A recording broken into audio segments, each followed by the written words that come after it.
Good morning, good day, or good evening. My name is Eli Rowe, and this is the Middle-Aged Witch Podcast. Hello, everyone. I hope we all had a lovely Ostara. It's crazy to think that we're exactly 6 months to the autumn equinox, although I do feel it. The weather here is already trying to warm up. Spring is going to be very short this year, I'm afraid. Southern California, especially inland where we live, it gets hot as hell early and it stays that way until like second week of October. But I'm not thinking about that today. It's still only March. I'm going to live in the now. I will worry about the heat when it's hot.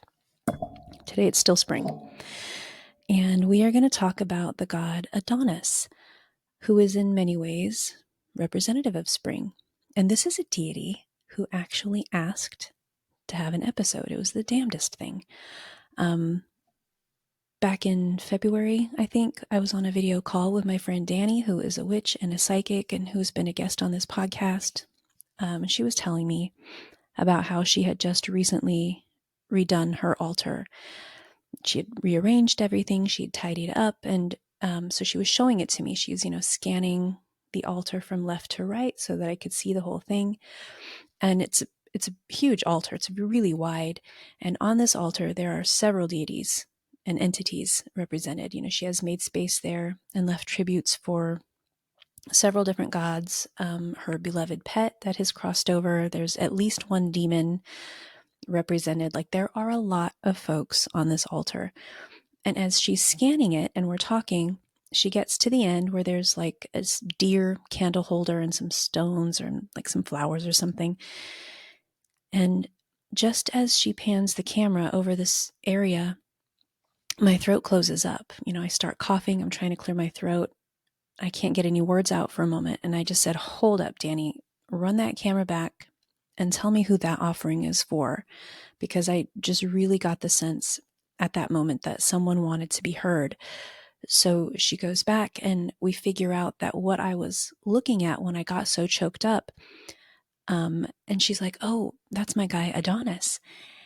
And now when she first began working with deities, Adonis was one of, if not the very first deity who came through for her.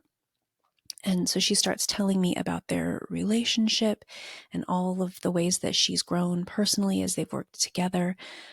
And as we're talking, I realize that Adonis wanted an episode. Sometimes the messages just come through. So today we're going to talk about Adonis because I feel like he's painted as this very kind of one-dimensional personality. And there's just a lot more to him than a pretty face. So to start, let's begin with some of his history and lore.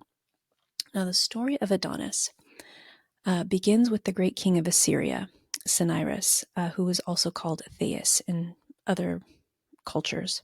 And he had a beautiful daughter who was given the name of Mira.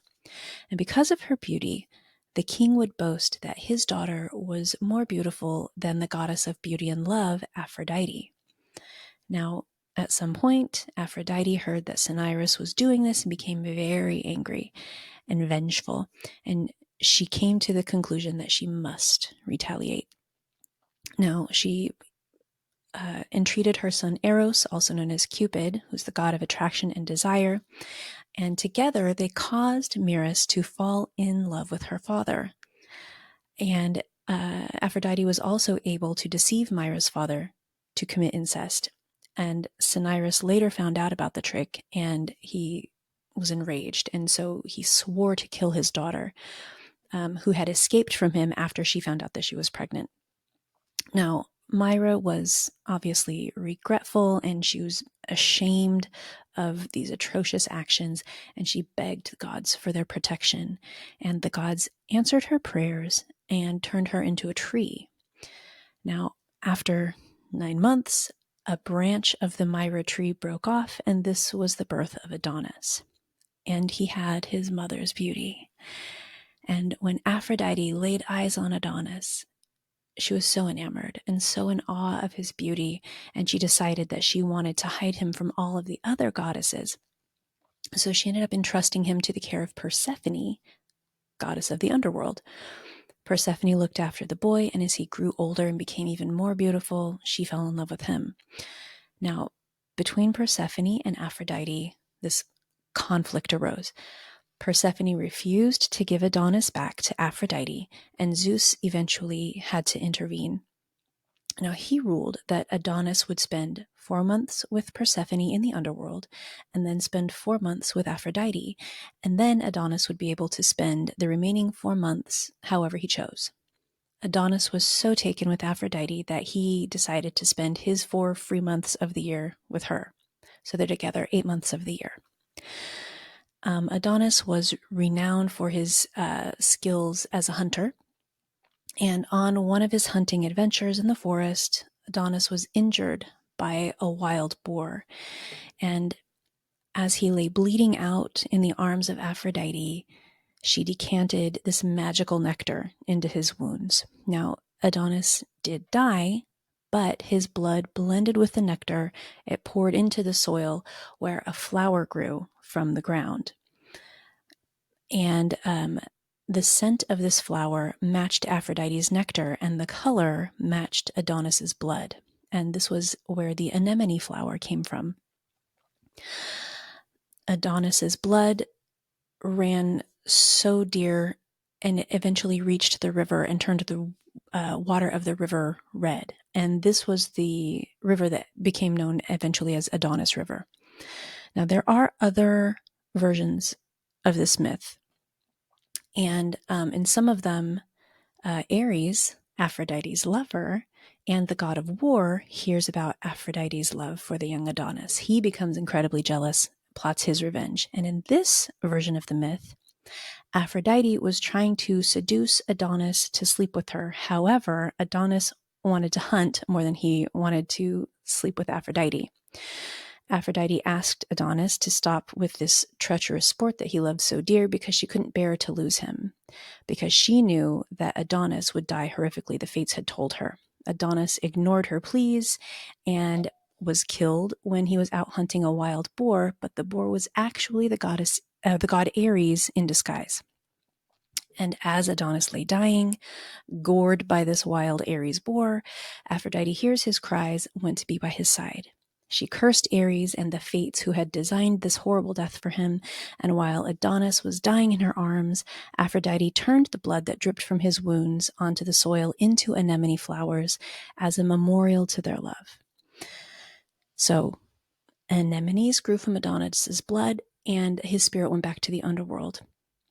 But again, Zeus intervenes, and in response to the tearful Aphrodite, Adonis decided that Zeus decided that Adonis would only spend half of the year in the underworld and the other half above ground with Aphrodite. And according to many scholars, the resurrection and the death of Adonis represent the revival and the decay, the seasons of the agricultural year. He was worshipped, among other things, as a god of grain crops, such as corn, which were very important to the ancient inhabitants of Greece. And it's also closely related to the concept of agricultural and vegetation civilizations in the Canaanite areas.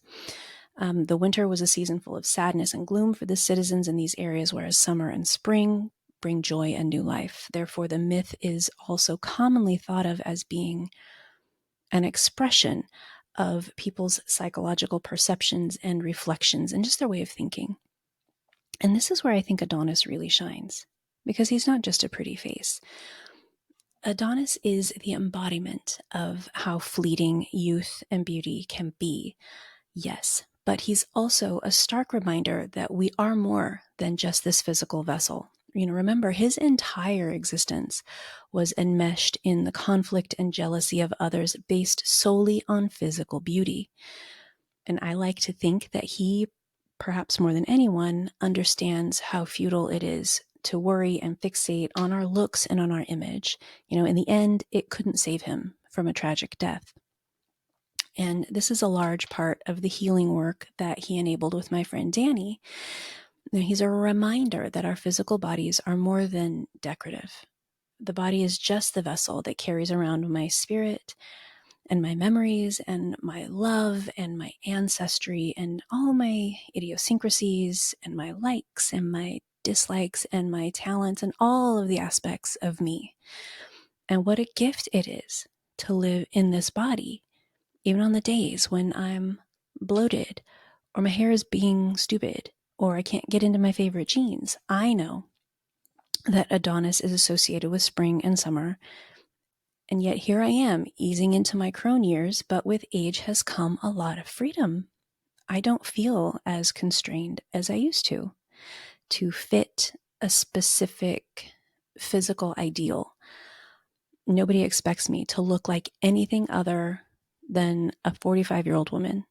And accepting myself as I am has become a lot easier.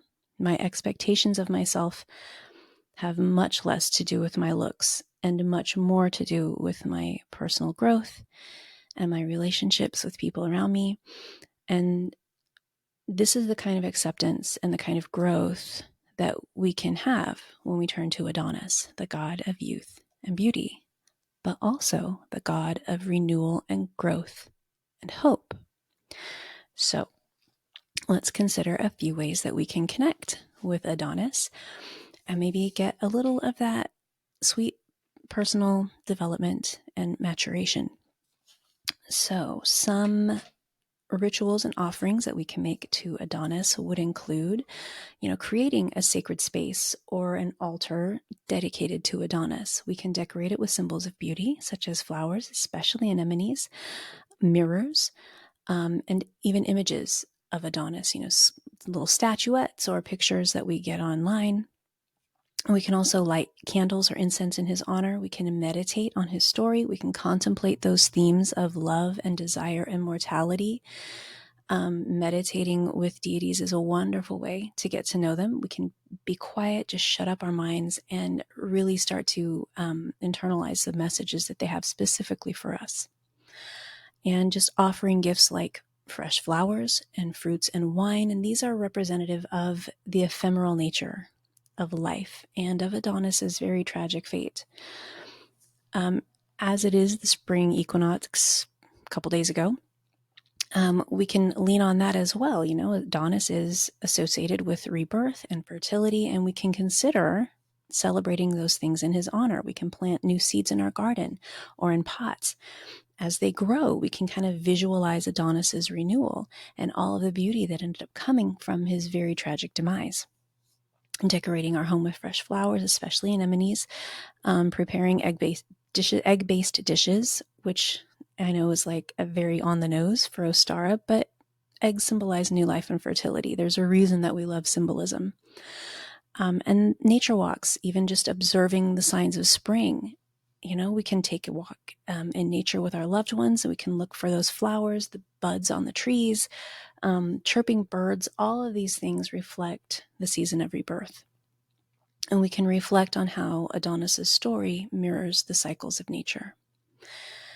And I would even suggest creating Adonis-inspired art and poetry, or just, the written word, using his beauty and his tragedy and just the messages that we can learn from him to create art and write verse, write poems. I don't know. I just think it's a really good tribute. It's very on brand for Adonis. We can capture those fleeting moments of life and love and loss in our creative expressions. The story of Adonis is full of themes of lust and violence and an emphasis on physical beauty, but those themes are cautionary, in my opinion. The larger themes of acceptance and inner beauty and growth are what we might consider to be the moral of his story. And I just feel like he wanted to be heard. And so I hope that I have honored that. So please have a wonderful rest of your day, and we'll talk again next week. My name is Eli Rowe, and I'm the Middle-Aged Witch.